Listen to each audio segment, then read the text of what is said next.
And frankly, we were seeing this before July 13th, pretty extensively, I think. So one of the things I want to ask, use of drones for that day, I know we've talked about the visibility piece, I think was your word, reconnaissance and the like. But I want to hear from you, maybe not in public, but maybe in executive session, about the countermeasures that are available to the Secret Service to deal with drones that are used to actually conduct the attack. So not just sending information back, but as we saw on October 7th, could actually carry, for example, an explosive device that could be used on that day. Now, I know Chairman Green with Homeland Security, you've heard the passion he brings to this and the background that he has, and he's right. We did have a hearing on this in Homeland Security, not just that issue. And I know this task force dissolves, I think, at the end of next week, but I'm hoping that we'll carry forward with this issue. And there are others too. I want to ask you quickly about the radio communications piece, because I know that wasn't, at least some of it wasn't recorded, which surprised me as a local prosecutor, federal prosecutor. The police recorded almost all of their radio communications just as a matter of course. And that was useful to us from a couple of standpoints. One was for prosecution of cases. We'd have actual live time recordings that we could use that, we could present to a jury that confirmed the testimony that may have been provided to the jury at that time. But also from a management standpoint, you can go back and listen. And that's one of the first things I asked when we got this, the information was, where are the radio communications? I want to hear what happened that day. Now, we had to settle for, the email communications and the like, the text messaging, the sort of things people did on an ad hoc basis to deal with the emergency in a quick way. I thought that was insufficient. And it seems to me that you should be recording these just as a matter of course for the reasons I stated. Body cams is another one to think about, I would say. I know that can be expensive in a way that radio communications are not, but also extremely valuable in the prosecution of the cases. You've got, there's nothing to prosecute with respect to July 13th, but there is with respect to Mar-a-Lago. And I don't know what the evidence there is, but that's the type of information that could be useful. And then with my last minute, I wanted to pick up on what Representative Lee raised a moment ago. This isn't really to you, actually. This is to my former colleagues at the Department of Justice. I recognize that in ongoing criminal investigations, there's a reluctance to turn over information too soon because it can undermine the investigation. You can tip off defendants and targets and the like. So you want to be careful about that. And I understand that. But I must say, too, that there's some information that we didn't get, and she outlined some of that didn't seem to be connected to an ongoing criminal investigation. And I thought that we should have had access to that. And I'll note this as well. I've done some previous investigations, the Whitewater hearings, for example, when I was a staffer many years ago, where we were able to communicate with the independent counsel on an ongoing basis. And we did that in the wake of the Iran-Contra disaster, where they immunized Ali North, compelled him to testify. Department of Justice then ended up having to dismiss the case. It was thrown out of court because of the information sharing that took place. But even in the wake of that, Congress was able to work with the independent counsel and it can with the Department of Justice in making sure that we get the information that we need to handle these kinds of situations, because this is about as serious as it gets from the standpoint of what we're tasked to do. This is extremely important work. We would need to make sure that our elections are controlled by ballots and not bullets, and this was relevant here. But thank you for what you've done and the work you've continued to do, the direction you're taking the Secret Service in. Mr. Chairman, thank you for allowing me to run over. And I thank all of you, all my colleagues here and the staff again for the outstanding bipartisan work that you've been able to do. Thank you, Mr. Ivey. Now we recognize Mr. Fallon from Texas. Thank you, Mr. Chairman, and thank you for the work that you and Ranking Member Rowe and the rest of the committee has done, and certainly our staff. Mr. Rowe, would you agree that the protection that President Trump was provided on the 13th of July was wholly and tragically negligent?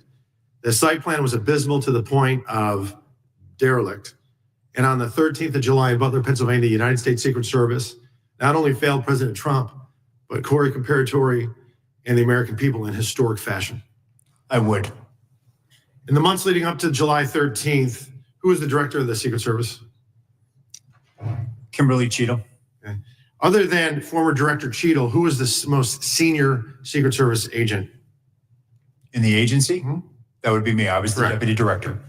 In the months leading up to the July of 24, were you made aware of highly credible intelligence that a serious and grave threat to President Trump's life from an adversarial nation state? There was a very serious threat. In this open setting, Congressman, I can't discuss what I was or was not aware of. Well, the former Director Cheadle said she was aware. So I would imagine by extension you were aware. You said in open session that. I would point to Director Cheadle's. All right, so you were aware. So we have a unique circumstance here because we had a former president of the United States who is the leading candidate at that time to be the next president of the United States, and he will be now that we know. And he was being threatened by a foreign nefarious nation state because of actions he took while he was president of the United States. Very unique circumstances.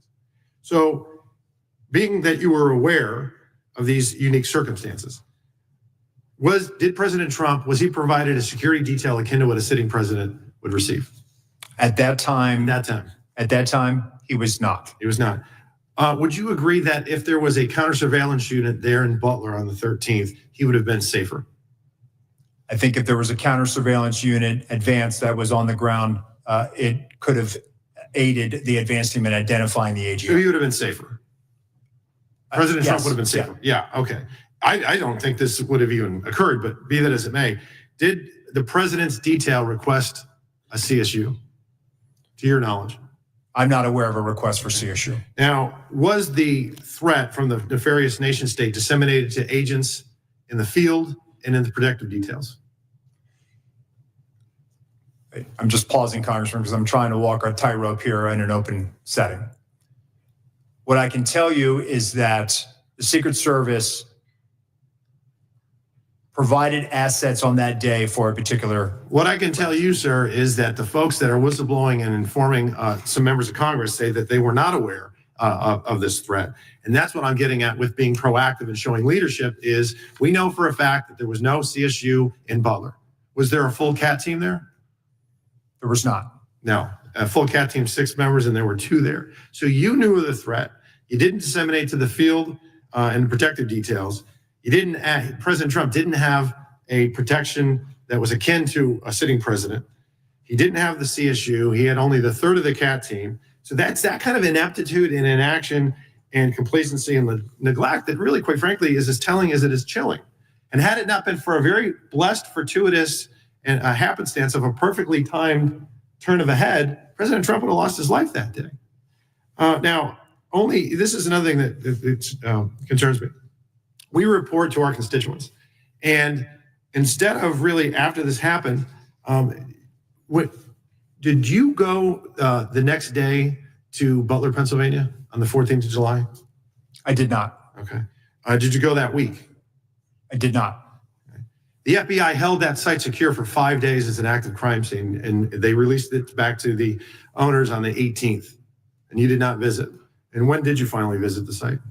I visited about a day after I was appointed. So July 24th? Cheadle came in July 22nd. She got skewered and roasted by the Democrats and Republicans on the oversight committee, of which I sit on. She resigned the next day, and then only that day did you go. I'll take your word for it, Congressman. Why'd you wait 9 days? 11 days. Why did I wait 9 days? Yeah. Director of the FBI went to the site. Why didn't you go?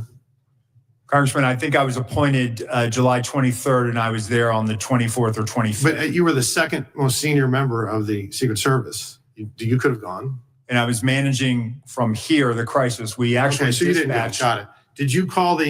You were managing the crisis. You just said. Did you call the detail that night on July 13th that was protecting President Trump? On that night, they were operational, sir. You did not. Okay. Did you call him the next day? No, I did not. Okay. When did you finally talk to him? I spoke to them when they arrived in Milwaukee. So 4 days later, July 17th. Does that sound about right? Yes, sir. Okay. So you waited 4 days. And when we were talking earlier, a couple months ago, this is an epic failure. We all agree on that. And instead of really focusing on the egregious errors and correcting the incompetence and improving the doctrine and changing the culture, there was a massive appropriations request. We know that you have 8,000 employees. We know that they have a $3.1 billion budget, and you asked for $2 billion additional dollars. What sticks in our craw is when we report to our constituents, we have to say, hey, this federal agency failed epically, and then they wanted to almost double their budget. How much would it have cost to put somebody on that water tower? How much would it have cost to have drones that were actually functioning that day? How much would it have cost to have an ether cable to where your anti-drone technology would have worked? How much would it have cost to do a walkthrough with local law enforcement to secure the AGR site, or put cameras on that roof, or put agents on that roof, or have your snipers have iPads, or have one command post instead of two, or cordon off the damn AGR complex, 17 acres? That would have cost $2 billion. And in fact, with caution tape, signs, posts, and stakes, it would have run about $410 because we ran through it. Let's add another zero. Say it's $4,000. It's not $2 billion. So I got another question for you. Do you recognize this photo?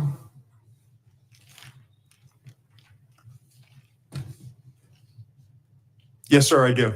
Okay. Is that the remembrance of September 11th? It was. Was it in New York?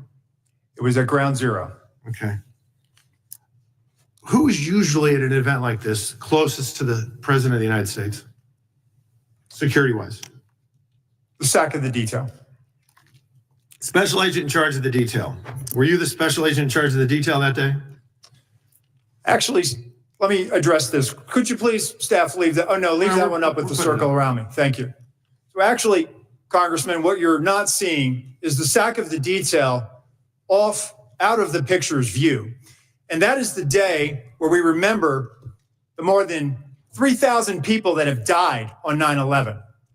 I actually responded to Ground Zero. I was there going through the ashes of the World Trade Center. Mm-hmm. I was there at Fresh Kills. I'm not asking you that. I'm asking you, Congressman. Were you the special agent in charge? To show respect for a Secret Service member that died on 9/11. You're trying to be. Do not invoke 9/11 for political purposes. Oh, I'm not. I'm invoking this. You are, sir. And you are out of line. I would like to ask him a question. Please. You are out of line, Congressman. Don't try to bully me. I am an elected member of Congress, and I'm asking you a serious question, and you are playing politics. I am a public servant who has served this nation, and you won't answer the question on our country's darkest day. Committee will come to order. Committee will come to order. I'm asking you serious questions for the American people, and they're very simple. They're not trick questions. Were you the special agent in charge that day? No, I wasn't. I was there representing the United States Secret Service, sir. Mr. Fallon, your time's expired. Did not affect protective operations. You know why you were there? Because you wanted to be visible, because you weren't listening for this job. I was there to pay respect for a fallen member of this agency. You endangered President Congressman, Vice President Harris's life, because you put those agents out of position. Mr. Chairman. You have a radio with you? Mr. Fallon, your time has expired. I did, sir, and you are out of line. Mr. Chairman. Yes, sir. Please. All right. And we are back in order now. We are back in order now. Thank you. Mr. Moskowitz, you are now recognized for 5 minutes. Okay. Congressman? How you doing? Good, sir. All right. So,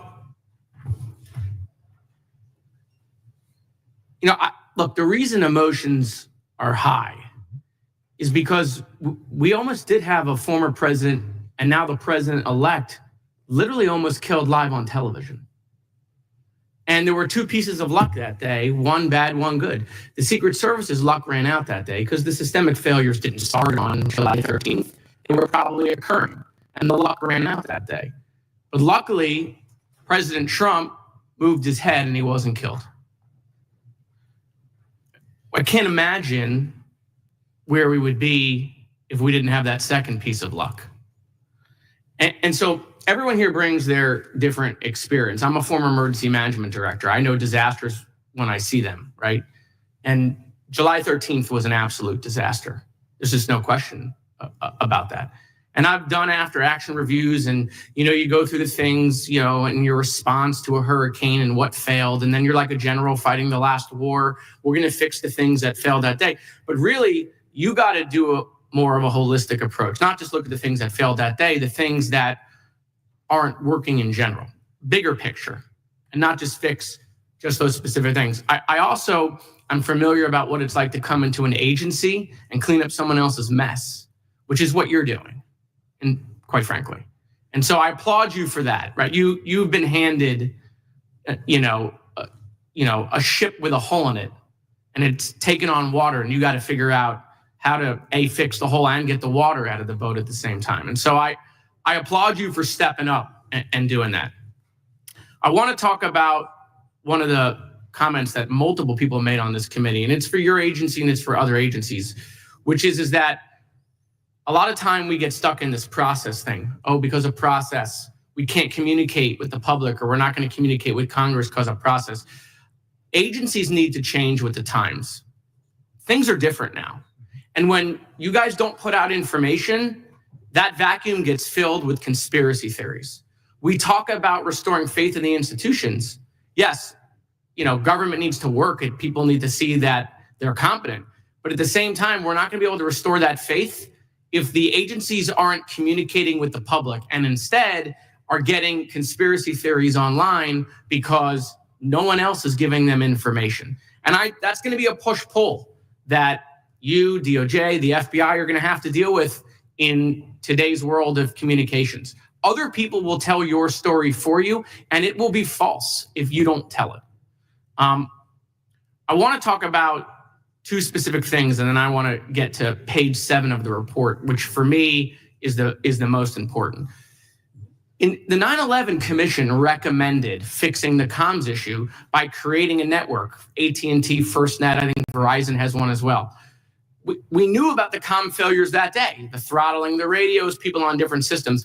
And yet 20 years, 25 years later, your agency is still struggling with the same problems we had on 9/11. Officers using their own personal cell phones, not on the network that was made for emergency personnel, which would have worked that day. Procurement. I want to talk about procurement because it's something that most people don't think about, and it's not sexy. And I did tons of procurement when I was the emergency management director. One of the reasons why we have this problem, and it's not just at the federal level, I saw it at the shooting in Marjory Stoneman Douglas at my high school between the city police versus the county, the sheriff's office, is everyone's doing their own procurement. Every city, every county, every state, every federal agency, every sector is doing different procurement.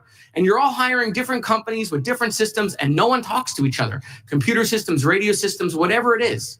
And we're not going to fix this problem until we figure out how to do more of a comprehensive procurement for multiple agencies to get them on the same systems. And so that's a system piece, but I'm telling you, we're not going to fix this problem until that happens. But I want to talk about page 7 of the report. There's a line in there, and I'm not going to ask you to comment because I know what the answer will be. I've been through this.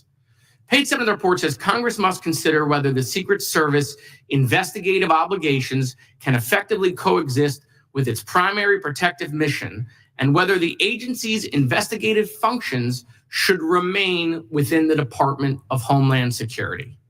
Yahtzee.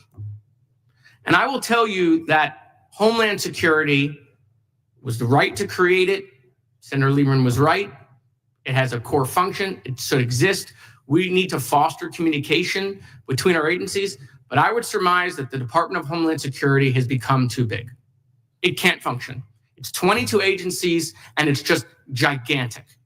And every director, administrator of FEMA that I've talked to, when they were in the agency, wouldn't tell me that. But as soon as they left, they would say, we can't make the changes that we know we need to make within FEMA because we can't get it done within Homeland. And so I'm going to be filing a bill the first day of next Congress to remove FEMA and Secret Service from Homeland Security and make them direct reports to the White House. I think the changes you want to make, I think you'll be able to make them quicker if you're not within Homeland. And so if we really want to talk about having our agencies respond faster, having our agencies fix these problems that didn't just exist on July 3rd, probably existed a year ago, 2 years ago, 3 years ago, 5 years ago, we have to be serious about breaking up Homeland Security. We have to realize that a 22 agency department cannot function efficiently. So it's quite frankly the reason why I joined the DOJ committee, to some people's misconception. I joined it with a specific focus on trying to fix Homeland, because that's where this conversation is going to happen, right? And so while we look at the report, I would tell you not to overlook page 7. Everything we've talked about technology, everything we talked about, everything Representative Green talked about culture, right? You actually had a funny line. You said you want to put the Secret Service, you want to put the secret back in Secret Service. I think Representative Green was making sure you don't forget about the service piece also, right? But I think you got to get outside of Homeland. I do. And I'm not going to ask you to comment on that, because trust me, I've had 100 conversations, and when they're in public, they're very different than when they are in private. Everyone knows that Homeland is not working in its current condition. But you know what happens? Everyone wants to protect their sacred cow. Staff on the Homeland Security Committee, right? They won't let it happen. Homeland doesn't want to let it happen because they'll want more. 22, they'll take 30, right? I mean, it's just the way it's working. So, you know, Mr. Chairman, I want to thank your leadership running the committee. I want to thank Ranking Member Crowe. I think the report is very important. I think we've done it on a bipartisan basis, but I really want to hit this point home. If we are serious about making these changes, then we got to get serious about we have an agency that is not functioning in Homeland because it's just too big. Thank you. I yield back. Thank you, sir. Before we close, I wanted to turn to Ranking Member Crowe for a brief closing remarks. Thank you, Chairman, and thank you to the members for this hearing. You know, this was an overwhelmingly bipartisan, productive hearing. I mean, the questions from the members were serious and robust, and clearly they took their charge to learn the issues and to dive into the investigation very seriously. And I also want to thank you, Acting Director Rowe. You know, I've been in Congress now almost 6 years, and I've been in plenty of situations where there are directors and department heads and acting directors and department heads who are in crisis situations, right? Or contingency situations where there's a crisis within their agency or something that has gone wrong. I mean, this is an oversight hearing, so more often than not, there's something that has gone wrong. And there's people that deal with that in a variety of different ways. But in my experience, and I don't want to speak for the chairman, and he'll have a chance to speak about this, but we've talked a lot about this, and you've been very candid. You've been very open. You have accepted responsibility for the things that we feel like the service has had to accept responsibility for. You obviously were not the director on July 13th. The deputy director of agencies has different responsibilities. Usually personnel management is what deputy directors do. Then you stepped into the role and have, I think, done a very good job of remediating, mitigating, and providing a path and vision forward. So I thank you for that and your continued service. And I also want to make really clear, you know, when we're talking about the Secret Service, like any of these organizations, they are broad, diverse organizations of thousands of people. And there's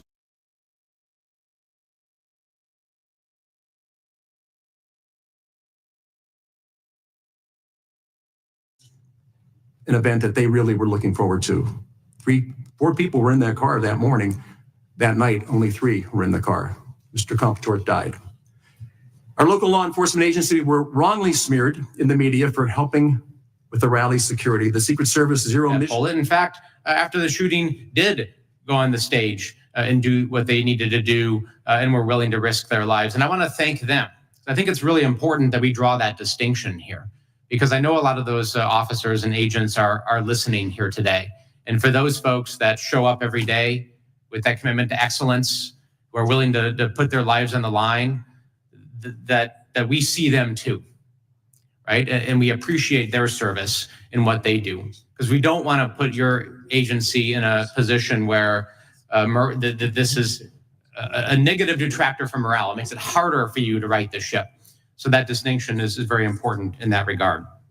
I also hope America saw that we did come together in a bipartisan way and fulfill our mandate of looking at these 2 attempted assassination attempts. We took it seriously. You couldn't watch this hearing today and actually see who was a Democrat and Republican. If you took our name placards down here, Americans wouldn't be able to tell, who was. This was issue focused. This was focused on our mandate. And I think that's really telling. And I would encourage folks to watch this if they haven't watched the entirety of the hearing and look at how we conducted our business here. The other thing I want to do is just thank the staff. This was a heavy lift. 5 months, the number of transcribed interviews, document requests was really substantial. At a time, as the chairman said, many of us were out on the campaign trail and accessible and spread throughout the country. Honestly, it's the staff that did the heavy lifting here, both the Republican and the Democratic staff. They have taken time away from their families. They have taken time away from their jobs. They have left, law practices and other lucrative jobs to come and do important work for the American people. And I'm grateful for the work of the staff to put us in a position to submit this report and to tell the story that America deserves to have told. So with that, I want to thank you again, Acting Director Rowe, for your testimony and your commitment to addressing the issues that have been identified here today. And Mr. Chairman, I yield back. Thank you, Mr. Crow. I want to thank Mr. Rowe for his testimony and for appearing before us today. And I know that at times it can be very emotional because of what took place. I will repeat what I said earlier. I was about 60 feet away from the president when he put his hand to his head and went down, and as the shots were ringing out, my main concern was, oh my gosh, they just shot the president. But I couldn't find my wife. I couldn't find my oldest son, and I couldn't find 3 of my grandchildren where they were supposed to be. They were not put where they were supposed to be that day. They were left to wander someplace else, which I'll never understand. Look, it's a very emotional thing. We can talk through these things and be very orderly about it, or we can look at what happened that day and say, and I think I got this feeling from the Captain Higgs. When you look at the history of the United States, there are certain things that are always going to stand out. I will just tell you this about my hometown of Butler, Pennsylvania. It was once recognized as the birthplace of the Jeep. It is now recognized as the location where the attempted assassination of Donald Trump took place. So it's overshadowed everything else that that town was ever known for and what they're so proud of and how wounded they were that day. And I will say this again, I've said it before, local law enforcement was the first direction that fingers were pointed at these local law enforcement guys. Gosh, they just didn't do their job. They didn't do their job. I know them personally. I know how deeply wounded they were by that. And I think that we have to understand these are real people doing real things in real time. So when I'm out shopping, people come up to me and say, you know what happened that day? I said, well, I have a pretty good idea. They said, well, let me tell you my version. And they tell me their version. I said, that's interesting. So where were you on the grounds that day? They said, well, I actually wasn't there. Now, why do people come up with these conspiracy theories? They come up with conspiracy theories because they don't get answers at the time they're needed. And I think that what we're trying to do, and I got to tell you, this is not a red committee or a blue committee. This is truly a red, white, and blue committee. And I will defy anybody to look at any of the members that are sitting up here today and say, I've seen this guy before in action. I know who he is. He's on Fox every night, or he's on CNN, whatever the hell people get on. Excuse me. I know we're not supposed to use any language like that. Chairman Green, I know that it's a very emotional thing for you too. So it isn't a funny issue, and it's something that does bring out the best of us and the worst in us.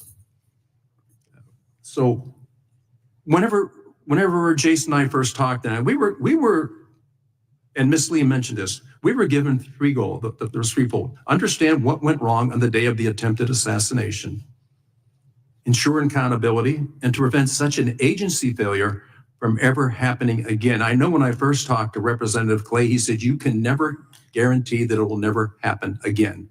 And the longer I've worked with him, and I would encourage all of you to, if you can, draw up on your phones the captain when he's speaking, when he's in Louisiana, you will get the full force of who this man is and what he firmly believes and what his mission in life is. So you can be very animated. I'm amazed at how you operate today because you stick with it. But I would encourage anybody, go to that and please look at it and then tell me.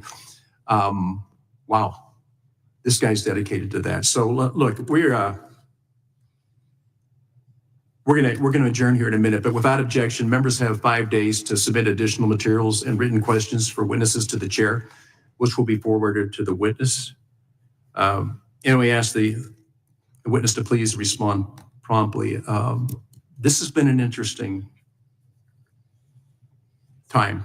And I know we're supposed to close, but I think that because Jace hit on it, the efforts and the time and the dedication that this team has put into this is incredible. I'm not talking about members because, as you know, we had an election coming up, but these members never left here. They spent hour after hour after hour, thousands and thousands of pages, written testimony. It is incredible what took place, but you'll never see that because that's not the headline. The headline is we had a really dedicated group of patriots who said, I will step out of my normal life, and for the next 4 months, I will dedicate myself to getting the answers that the American people need to have. From the very first, we are suffering from a lack of confidence, trust, and faith in our government.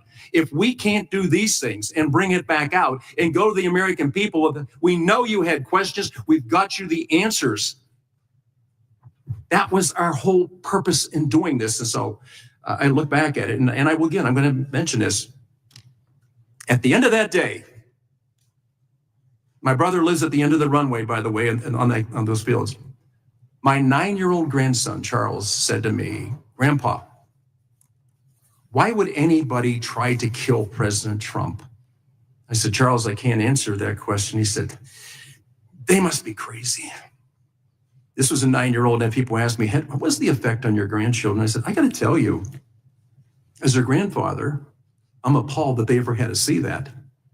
As a member of Congress, it strengthened my resolve that, you know what, we can go beyond this. We can be better than anybody imagined we could be, and we can accept the fact that we failed that day and understand that everybody on this panel had one goal and one goal only, and that was to restore the faith and trust and confidence that the American people need to have in our agencies. So I want to note that the task force will hold its business meeting following the conclusion of this hearing, and we will adjourn the hearing and reset the room for the business meeting. We're going to take 15 minutes, so I think it's drifted a little bit beyond. I said 11:50. Okay, 11:50. We'll reconvene. Again, I want to thank Director. Thanks for being here. I know this is a difficult position to be in. Thank you. Thanks, sir. Without objection, the task force stands adjourned. An event that they really were looking forward to. 4 people were in that car that morning. That night, only 3 were in the car. Mr. Comptor died. Our local law enforcement agencies were wrongly smeared in the media for helping with the rally security. The Secret Service Zero mission failed on July 13th, and more trust in our federal agencies was lost. But the news is not all bad. After the departure of Secret Service's former director, Kimberly Cheeto, new leadership has taken responsibility for failures. Director Rowe, thank you. And has been called out the complacency in the agency. Choosing a path of cooperation in pursuit of the truth, the Secret Service made every single employee this task force requested available for interview. The Secret Service's own mission accountability review is a credible self-critique and substantially consistent with the findings of the task force. When tested again with a second assassination attempt in West Palm Beach, Florida on September 15th, the Secret Service security redundancies, while not flawless, got the job done and kept President-elect a safe distance from harm. On October 5th, President-elect Trump returned to the stage in Butler, Pennsylvania with members of his own family. The differences between the planning, coordination, and execution of this event compared to July 13th were like the difference between day and night. The task force upcoming report includes a few dozen recommendations for Secret Service and its parent agency, the Department of Homeland Security, as well as Congress. In less than 5 months, the task force has conducted 46 transcribed interviews with local, state, and federal officials, participated in over a dozen briefings with relevant agencies, reviewed approximately 20,000 pages of documents, visited the site of July 13th assassination attempt in my hometown of Butler, and the site of the September 15th assassination attempt in West Palm Beach, Florida. It also went to FBI laboratories in Quantico, Virginia, to examine the physical evidence from the July 13th attempt. This work has positioned the task force to make bipartisan determinations about exactly how the failures occurred and where the responsibility lies. At the task force hearing on September 1st, it noted three key areas of failure by Secret Service that occurred on July 13th. This included planning errors that led to confusion among local law enforcement partners, an inexplicable failure to close public access to the site where the shooter, Thomas Crooks, chose to position himself. And third, a communications and command structure that did not facilitate rapid communication. Further investigation has revealed new information shedding light on each of these failures. First, planning areas by Secret Service not only created confusion among local law enforcement partners, but also among the Secret Service agents working at the rally. In interviews with the task force, multiple agents offered uncertain and at times conflicting takes on what the duties of Secret Service personnel working in key roles for planning and execution the day the rally took place. Second, our investigation found that AGR complex, the grounds and buildings adjacent to the rally site where the would-be assassin Thomas Crooks fired from were not secured due to the Secret Service failure to understand and confirm key information. Interviews with Secret Service agents revealed the area was never secured because agents mistakenly believed that state and local officials planned to secure it. Secret Service never verified this charge before or during the rally. Third, communications, and I think this is really the most important. Communications and intelligence failures occurred in numerous ways, ranging from a flawed setup, agents failing to speak up about problems they observed, training issues, inadequate resources, and not having the ability to communicate with one another in the moment of the crisis. After much investigation, we found no any evidence or testimony suggesting that any Secret Service in proximity to President Trump at the rally, who might have been in the position to get him off the stage, knew that there was a suspicious or armed person on a rooftop until after shots were fired. In the course of our investigation, some interviews with Secret Service personnel included expressions of regret, while others took defiant stances blaming colleagues for their failures. Several Secret Service agents interviewed by the task force have either already left the agency or have been placed on a status called situational telework, where they are not allowed to contribute to the core duty of protection. Those agents have been left in flux, waiting to see if these fundamental leadership failures will ultimately lead to the end of their careers. It's not in our nation's or anyone's interest for the Secret Service to delay accountability decisions any longer. I strongly encourage Director Rowe to review the task force final report and act to hold those individuals responsible for the failure accountable in a way that enables the Secret Service to move forward. We are no longer under the illusion that there is still work to do in fixing these problems with the Secret Service. Every 4 years, those campaigning for our nation's highest office reach out. The fundamental principle of our democracy. On top of being responsible for protecting our nation's highest ranking officials, their families and foreign dignitaries during the campaign season, the Secret Service must protect the candidates running for office. This greatly increases their optional tempo and pushes the resources to a limit. Today, we will discuss the lessons learned from this past campaign cycle and underscore what needs to happen moving forward. I want to thank Acting Director Rowe for being here today. And now I yield to Ranking Member Crow for his opening comments. Good morning. I would like to thank the chairman and the members of this task force, and perhaps most importantly, the bipartisan staff for their incredible hard work over the last 5 months. I would also like to thank Acting Director Rowe for joining us here today for this important hearing. Political violence has no place in this country, and that is why the bipartisan work of this task force has been so critical. On July 24th, just days after the attempt on Donald Trump's life, the House of Representatives unanimously passed a resolution establishing this task force. Our mandate has been to investigate the facts and circumstances leading up to the assassination attempts in Butler, Pennsylvania and West Palm Beach, Florida, to understand how these attacks happened and how to prevent a similar incident from ever happening again.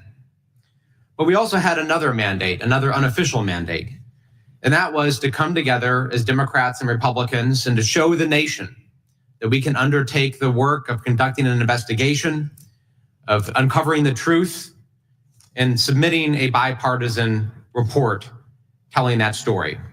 And that is what we have done. In less than 5 months, the task force has done an outstanding amount of work to accomplish its mission.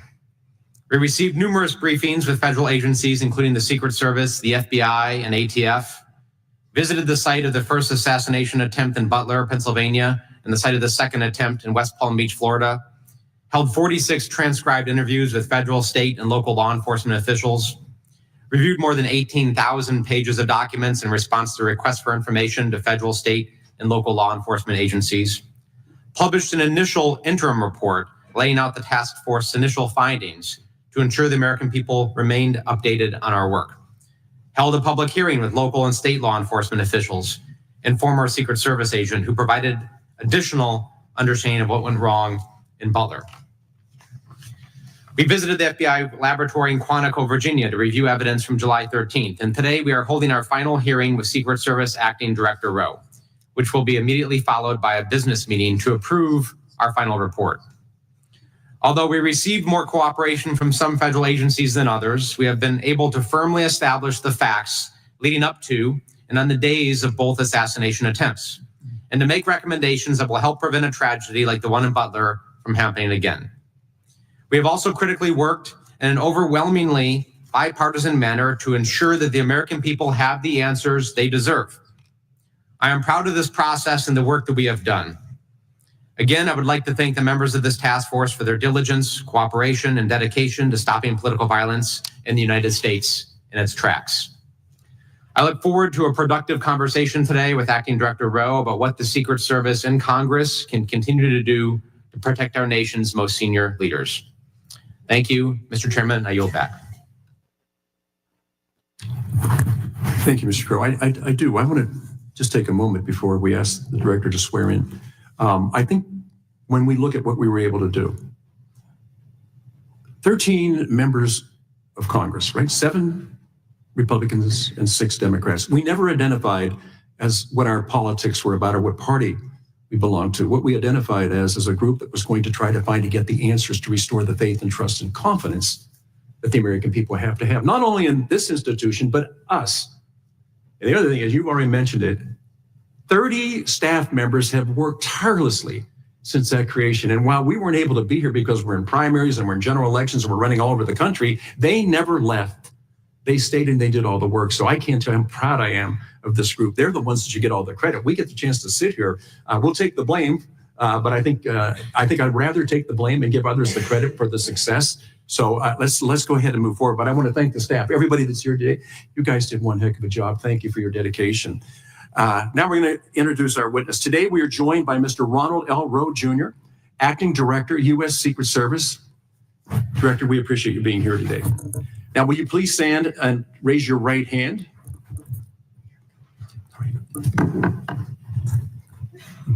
Do you solemnly swear or affirm that the testimony that you are about to give is the truth, the whole truth, and nothing but the truth, so help you God? Let the record show that the witness answered in the affirmative. I now recognize Mr. Rowe for his 5-minute opening remarks. Director, I think we've talked about this. We're going to be flexible on the time. Thank you, Mr. Chairman. Good morning, Chairman Kelly, Ranking Member Crowe, distinguished members of the task force. I appreciate the efforts of this task force, and I thank you for the opportunity to appear before you today. July 13th was a failure of the Secret Service to adequately secure the Butler Farm Show site and protect President-elect Trump. That abject failure underscored critical gaps in Secret Service operations, and I recognize that we did not meet the expectations of the American public, Congress, and our protectees. And they rightly have that idea based on how we performed. President-elect Trump was wounded. A cowardly and despicable act killed 1 person and critically injured 2 others. And I join you and all Americans in condemning the horrific assault on President-elect Trump, Corey Comparator, James Copenhaver, and David Dutch. And I extend my deepest sympathies to the Comparator family. Since becoming acting director, I've worked tirelessly to address what I believe are shared goals with the task force, to understand what went wrong on the day of the attempted assassination, to ensure accountability, to prevent such a failure from ever happening again. The recently completed mission assurance inquiry thoroughly investigated the specific actions and inactions that led to the assassination attempt. 4 areas of deficiencies were identified: communications, protective advance processes, command and control processes, and coordination with external entities. The mission assurance inquiry identified failures by multiple employees that warrant disciplinary action. The quality of the advance work and preparation for the Butler Farm Show visit absolutely did not meet the expected standards of this agency. Let me be clear. There will be accountability, and that accountability is occurring. It is an extensive review that requires time to ensure due process. And the pace of this process, quite frankly, it does frustrate me. But it is essential that we recognize the gravity of our failure. I personally carry the weight of knowing that we almost lost a protectee, and our failure cost a father and husband his life. I have reflected extensively on the agency's substandard performance during the advance for the Butler rally. I have implemented numerous systemic and strategic changes to prevent these failures from ever happening again. It has been my singular focus to bring much needed reform to the Secret Service, to be an agent of change, to challenge previous assumptions, and while doing so, also ensuring that the brave men and women of the Secret Service have the resources, leadership, and assets that they need to be successful in carrying out our protective mission. A full list of actions is itemized in my prepared testimony, but these changes have included providing the highest levels of Secret Service protection to President-elect Trump throughout the remainder of the presidential campaign, expanding the use of unmanned aerial systems for aerial observation at venues, expanding the use of counter-unmanned aerial systems technologies to mitigate the use of a UAS as a kinetic attack vector, expanding the use of ballistic countermeasures at Secret Service protected campaign sites, a directive to mandate unified command in a singular location for all protective sites, something that was not done on July 13th in Butler. We are operating in a heightened threat environment with expanding protection requirements, and this requires a shift in the Secret Service's levels of protection, readiness, and sustainability. The paradigm shift focuses on elevating protection, prioritizing training, strengthening our workforce, and increasing accountability. The elevation of protective operations ties directly to how the work performed by special agents in the field directly relates to our protective mission. The field officers serve a critical role in everything we do operationally, to include protection, protective intelligence investigations, and enforcement operations, among many other important responsibilities. Recognizing how operationally integrated that field offices are, I'm directing an organizational change to shift the Office of Investigations to the Office of Field Operations. This is not simply a semantic change.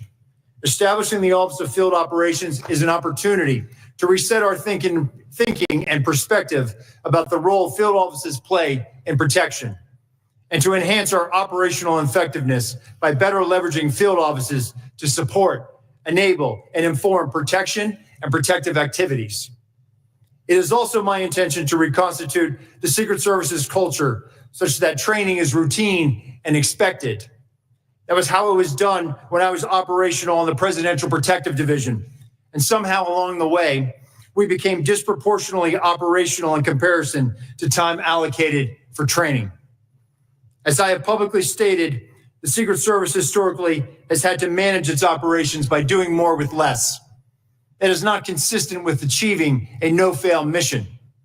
And since becoming acting director, I've made it my priority to eliminate the do more with less mindset, which has had a long-term degrading effect on our workforce and our protective operations. The Secret Service is making progress on this thanks to Congress. The continuing resolution, which was passed in September, appropriated additional funding to the Secret Service in FY 2025 to support immediate requirements associated with protective operations. I greatly appreciate the efforts of Congress and numerous staff members in making that supplemental a reality. The world is a dangerous place. The responsibilities of the Secret Service are critical to the national security of the United States.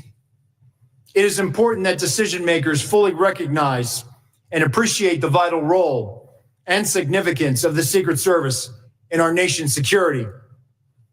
The terrorist, the nation state actor, the sniper, the lone gunman, the lone wolf gunman, they must be lucky once.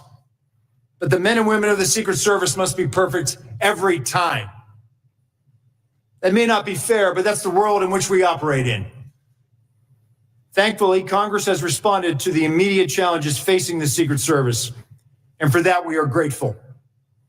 Our agency is not defined by one failure, but by our ability to learn from mistakes, to hold ourselves accountable, then learn, evolve, and continue striving for excellence. After the failure of July 13th, the dedicated men and women of the Secret Service rose to the occasion. In the face of immense pressure and adversity, they answered a call to duty with unwavering resolve. And I want to express my gratitude for the extraordinary dedication and hard work of our special agents, uniformed division officers, mission support personnel. They all persevered when the demands of the mission surpassed anything they or their families have ever been asked to take on. Their commitment to the mission, even under such challenging circumstances, is nothing short of inspiring. I am truly honored to serve alongside such a remarkable group of individuals. Mr. Chairman, I will submit the remainder of my statement for the record, and I look forward to answering the questions of this committee. Thank you. Thank you, Director Rowe. I'm now going to recognize myself for 5 minutes. First of all, I want to thank you for your testimony. Of all the areas the Secret Service reviewed after July 13th, what do you think was the most concerning failure of that day, looking back on it?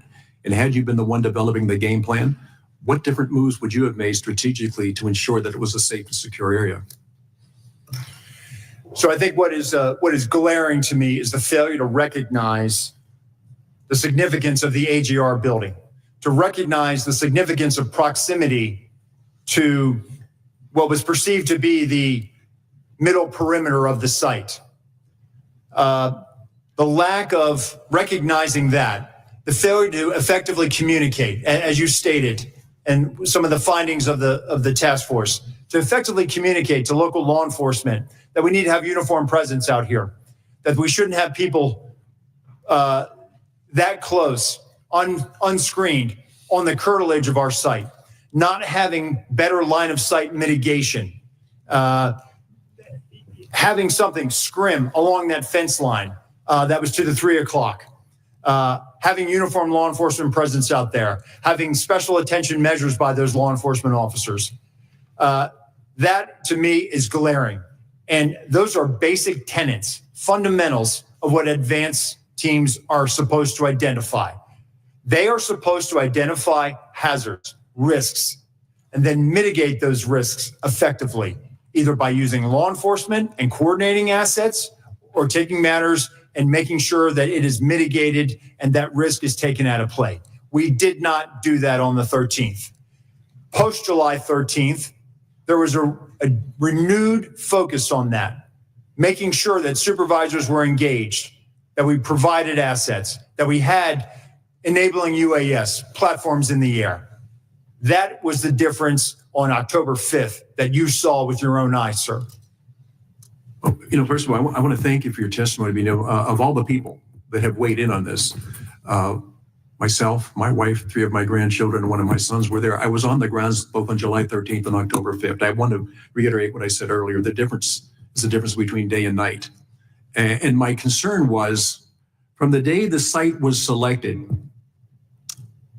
to when it was turned over to Secret Service, somehow that exchange, for whatever reason, the ability to coordinate the efforts between local law enforcement and federal agencies just seemed to be casual.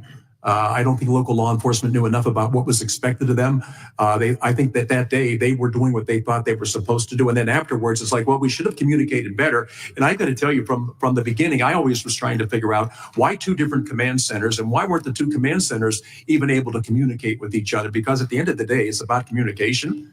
And as I've already said, we shouldn't have waited till 11 minutes after 6 that day to determine that we couldn't communicate. So going forward, you've already made some changes. And I think when you look at October the 5th, and to me, when I walked on the grounds that day, I felt like I was in the safest place in the world.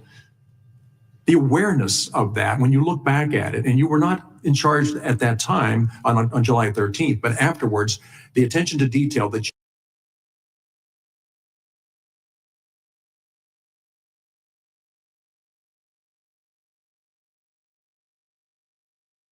not only agency, the federal agencies in, but also local agency, because you can't cover the whole thing by yourselves. You just don't have enough personnel. You don't have enough assets. Going forward, I know you've already initiated plans like that. Just share a few of those with us, please. Sure. So we've actually now we have done some organizational changes as well.